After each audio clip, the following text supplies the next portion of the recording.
ಪರಿಶ್ರಮದ ಫಲ ಯಶಸ್ಸು. ಮನುಷ್ಯ ಕನಸು ಕಾಣುವುದು ಸುಲಭ, ಆದರೆ ಕಂಡ ಕನಸನ್ನು ನನಸು ಮಾಡಿಕೊಳ್ಳುವುದು ಕೆಲವು ಮಂದಿ ಮಾತ್ರ. ಅಂತಹ ಕೆಲವರ ಸ್ಥಾನವನ್ನು ತಲುಪಿರುವುದು ನಿಮ್ಮೆಲ್ಲರ ಅಚ್ಚುಮೆಚ್ಚಿನ ನಮ್ಮ ಸಂಸ್ಥೆಯ ಸಂಸ್ಥಾಪಕರಾದ ಶ್ರೀಯುತ ಲಕ್ಷ್ಮೇಗೌಡರು, ಇಂದಿನ ಸಾಧನೆ ಪುರಸ್ಕಾರದ ರೂವಾರಿಗಳು. ಇವರ ವಿಶೇಷ ಅಂದರೆ ಇವರೊಬ್ಬರೇ ಸಾಧಕರಾಗಿ ನಿಂತಿಲ್ಲ, ಸಾವಿರಾರು ವಿದ್ಯಾರ್ಥಿಗಳ ಬದುಕಿಗೆ ಮಾರ್ಗದರ್ಶನ ಮಾಡಿದಂತಹ ಶಿಕ್ಷಕರ ಶಿಕ್ಷಕ ಇವರು.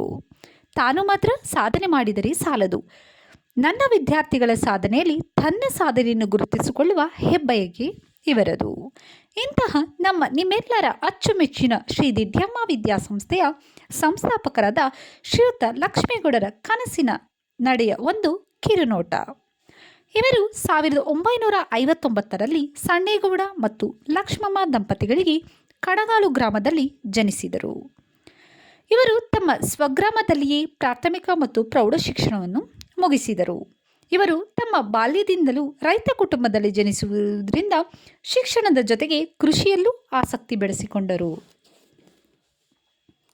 ಪ್ರೌಢಶಾಲೆಯ ನಂತರ ಇವರು ಮೈಸೂರಿನಲ್ಲಿ MA ಪದವಿ ಶಿಕ್ಷಣವನ್ನು ಮುಗಿಸಿದರು. ಇವರ ಶಿಕ್ಷಣ ಪೂರ್ಣಗೊಂಡ ನಂತರ ಇವರು ಹಲವು ಕಾಲೇಜುಗಳಲ್ಲಿ ಉಪನ್ಯಾಸಕರಾಗಿ ಕಾರ್ಯನಿರ್ವಹಿಸುತ್ತಿದ್ದರು. ಅಂತಹ ಸಂದರ್ಭದಲ್ಲಿ ಇವರಿಗೆ ಬಂದ ಆಲೋಚನೆ ಎಂದರೆ ಪಟ್ಟಣದ ವಿದ್ಯಾರ್ಥಿಗಳಿಗೆ ಸಿಗುತ್ತಿರುವ ಶಿಕ್ಷಣ ಗ್ರಾಮೀಣ ಪ್ರದೇಶದಲ್ಲಿ ದೊರಕದೇ ಇರುವುದು ಇವರನ್ನು ಕಾಡುತ್ತಿತ್ತು. ಇದಕ್ಕೆ ನನ್ನಿಂದ ಏನಾದರೂ ಮಾಡಲು ಸಾಧ್ಯವಿದೆಯೇ ಎಂದು ಅವರ ಮನಸ್ಸಿಗೆ ಹಾಕಿಕೊಂಡ ಪ್ರಶ್ನೆಯೇ ಇಂದು ನೀವು ನೋಡುತ್ತಿರುವ ಉತ್ತರ ಎಂದರೆ ತಪ್ಪಾಗಲಾರದು. ಅಂದು 1987 ಇಂದಿನ ಪರಿಸ್ಥಿತಿಗೂ ಅಂದಿನ ಪರಿಸ್ಥಿತಿಗೂ ಅಜಗಜಾಂತರ. ಅಂದು ಬೆಂಗಳೂರು ಅಂದರೆ ಹೊರದೇಶಕ್ಕೆ ಹೋಗಿ ಬಂದ ಅನುಭವ.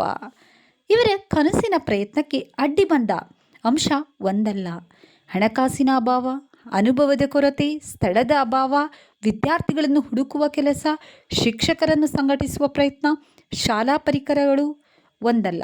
ಅಂದು ಇವರ ಮುಂದೆ ಕಾಡುತ್ತಿದ್ದ ಕಷ್ಟ, ನೋವು, ಅವಮಾನ ಇವೆಲ್ಲದರ ನಡುವೆ ಏನಾದರೂ ಆಗಲಿ ಎಂದು ಇವರು ಮಾಡಿದ ಮೊದಲ ಕೆಲಸ ಶಾಲೆಯ ಫಲಕವನ್ನು ಬರೆಸಿ ಅದಕ್ಕೊಂದು ಜ್ಯೋತಿ ಕಾನ್ವೆಂಟ್ ಎಂದು ಹೆಸರಿಟ್ಟು ಬಾಡಿಗೆ ಮನೆ ಮಾಡಿ ಧೈರ್ಯದಿಂದ ಹಾಕಿದರು.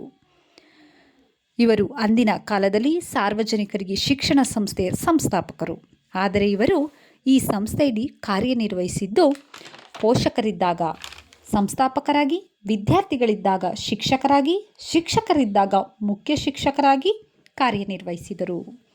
ಅಂದಿನ ಕಾಲದಲ್ಲಿ ಕೇವಲ 30 ರೂಪಾಯಿಗಳನ್ನು ಪಡೆದು ಮಕ್ಕಳಿಗೆ ಶಿಕ್ಷಣ ನೀಡಿದ ಭಗೀರಥ ಎಂದರೆ ತಪ್ಪಾಗಲಾರದು.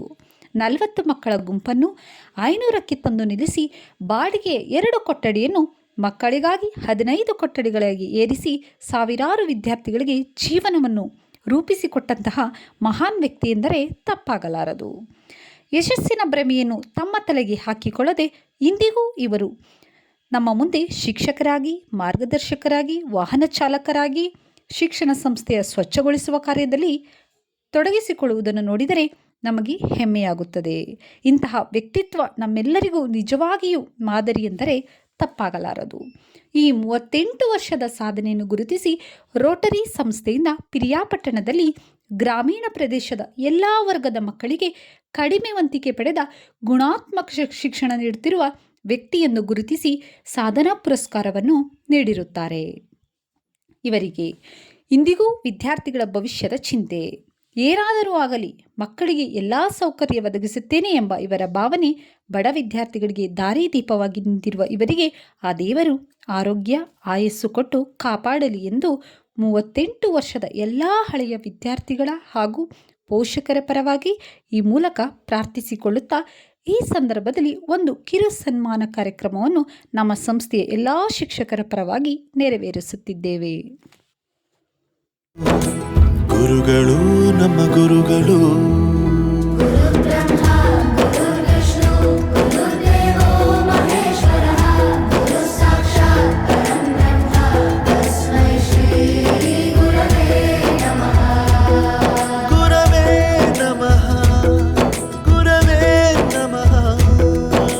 ಬಳಪ ಹಿಡಿದ ಭಗವಂತ ಇರುತ್ತಾನೆ ನಮ ಸುತ್ತ, ಅವತಾರ ನಾನಾ ರೂಪವೋ. ಹಣೆ ಬರಹ ತಿದ್ದಿ ಬರೆ